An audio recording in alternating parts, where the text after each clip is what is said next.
আসসালামু আলাইকুম। একটা গুরুত্বপূর্ণ খবর। দর্শক এখানে বলছে যে মস্কো ও বেইজিংকে উড়িয়ে দেওয়ার হুমকি দিল ডোনাল্ড ট্রাম্প। মানে ডোনাল্ড ট্রাম্প রাশিয়া এবং চীনকে হুমকি দিচ্ছে যে তাদেরকে উড়িয়ে দেবে। তো দর্শক কি বলছে, যে ডোনাল্ড ট্রাম্প কেন বলছেন, বিস্তারিত জানতে হলে পুরো ভিডিওটা দেখতে হবে। তো চলুন আমরা জেনে আছি কেন বললো মস্কো এবং বেইজিংকে উড়িয়ে দেবে ডোনাল্ড ট্রাম্প। এখানে বলছে মার্কিন প্রেসিডেন্ট ডোনাল্ড ট্রাম্প এক ব্যক্তিগত অর্থ সংগ্রহ অনুষ্ঠানে দাবি করেন ইউক্রেনে হামলা চালালে তিনি মস্কোতে বোমা বর্ষণ করবেন। দর্শক এই ছিল যে তিনি যদি মানে রাশিয়ার প্রেসিডেন্ট যদি ইউক্রেনে বোমা বর্ষণ করে তাহলে মস্কোকে উড়িয়ে দেবে। তো ফিলিস্তিনিতে ইসরায়েলে বোমা বর্ষণ করতেছে, তাদের কিছু বলবে না। হুম, মানে কি বলবো, কিছু বলার নেই। আসলে এই জঘন্য টাইপের মানুষগুলো আসলে জঘন্য, এদের মেন্টালিটি জঘন্য জঘন্য, এদের চিন্তা ভাবনা জঘন্য। মানে এদেরকে আল্লাহ জানি না যে কোন জায়গায় রাখবে। সিএনএন সম্প্রতির এক গোপন অডিও প্রকাশ করেছে, সেখানে ট্রাম্পের এই বিস্ফোরক মন্তব্য শোনা যায়। 2024 সালের নির্বাচনের আগে নিউ ইয়র্ক, ফ্লোরিডার একাধিক ফান্ডা বেইজিং ইনভেস্ট। ট্রাম্প বলেন, পুতিনকে আমি বলেছিলাম ইউক্রেনে ঢুকলে আমি মস্কোতে ভয়ঙ্কর বোমা বর্ষণ করব। তো তুমি বর্ষণ করলে কি রাশিয়া কি বসে থাকবো? রাশিয়া কি ওইটার উত্তর উপযুক্ত জবাব দিবে না? একবার বর্ষণ করে দেখো, খালি দূর থেকে হামকি ধামকি দাও। এটা ইরান পাইও না, আফগানিস্তান পাইও না, কিংবা ইরাক পাইও না। হ্যাঁ, এটা রাশিয়া। একবার মাইরা দেখো কি হয়, যদি সাহস থাকে। আমি বলেছিলাম আমার কোনো উপায় থাকবে না। ট্রাম্প আরো বলেন, পুতিন বলেছিলেন আমি বিশ্বাস করি না, তবে 10% হলেও সে আমাকে বিশ্বাস করেছিল। তবে এই বক্তব্যের বাস্তবতা নিয়ে সংশয় দেখা দিয়েছে, কারণ ট্রাম্প যখন এই মন্তব্য করেন তখন রাশিয়া ইউক্রেনের হামলার ঘটনা প্রায় 2 বছর আগে 2022 সালের ফেব্রুয়ারিতে ঘটেছে। বিভিন্ন সময় ট্রাম্প তার আগ্রাসী বক্তব্য ও আত্ম আত্মঘাতমূলক কথাবার্তার জন্য পরিচিত ছিলেন, বিশেষ করে নির্বাচনী প্রচারণায়।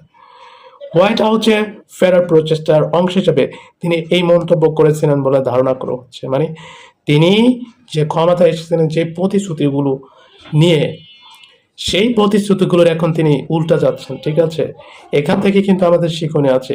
আমরা প্রত্যেকটা ক্ষেত্রে দেখছি যারা রাজনীতিবিদ আছে তারা একই কাজ করে, সেটা বাংলাদেশ সহ বিশ্বের যে কোনো দেশের রাজনীতিবিদ হোক। এই গণতন্ত্র নামের জনগণের অধিকারে আমরা ঠিকই অধিকার পাই, আমরা ঠিকই নির্বাচন করি, কিন্তু সেই নির্বাচনের যে মরণ বান আছে সেটা আমাদের উপরে মারে।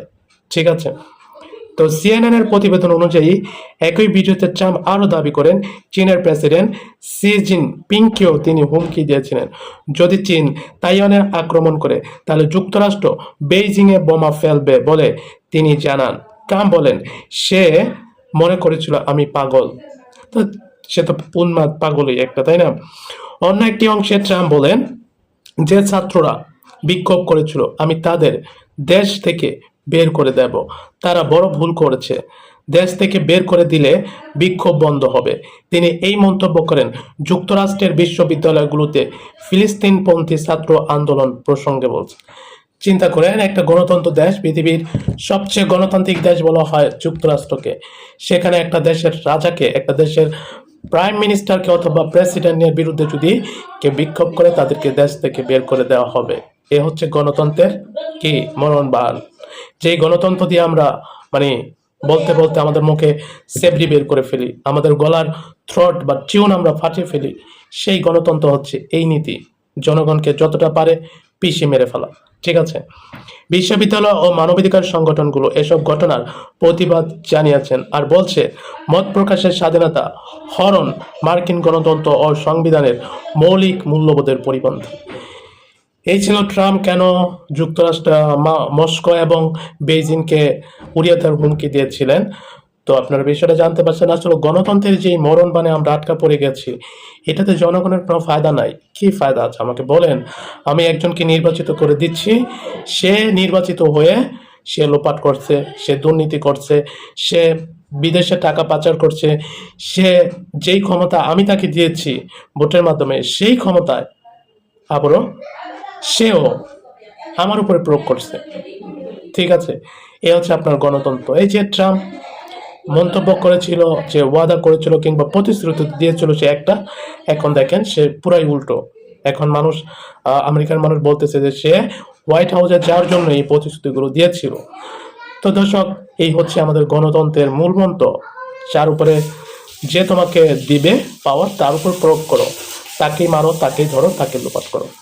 তো যাই হোক দর্শক, ভালো থাকবেন, আল্লাহ হাফেজ, আসসালামু আলাইকুম।